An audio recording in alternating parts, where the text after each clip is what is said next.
చంద్రబాబు నాయుడు గారు మేము అధికారంలోకి వస్తే ఉద్యోగస్తులకు, పెన్షన్దారులకు 1వ తారీఖునే జీతాలు ఇస్తామని వాగ్దానం చేశారు.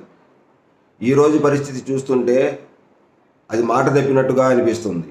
ఎందుకంటే 4వ తేదీ దాటినా కూడా ఇంతవరకు ఉపాధ్యాయుల జీతాలు వాళ్ళ ఖాతాల్లో పడలేదు. జీతాల కోసం 3,000 కోట్లు అప్పు తీసుకొని వచ్చినా అవి ఉద్యోగస్తుల జీతాలకు, పెన్షన్లకు సరిపోయాయని, ఉపాధ్యాయులకు ఇవ్వడానికి లేవని వాళ్ళని పక్కన పెట్టినట్టు అర్థమవుతుంది. ఈ ప్రభుత్వం వచ్చిన మొదటి నెలలో 1వ తారీఖు మాత్రమే వేశారని, మిగతా నెలల్లో 7-8 తేదీల్లో వేస్తున్నారని ఉద్యోగస్తులు వాపోతున్నారు. చంద్రబాబు నాయుడు గారు ఇచ్చిన మాటను నిలబెట్టుకుంటారా? మిగతా నెలల్లో కూడా ఇలాగే కొనసాగిస్తారా? వేచి చూద్దాం. ఇది నచ్చితే లైక్ చేయండి, షేర్ చేయండి.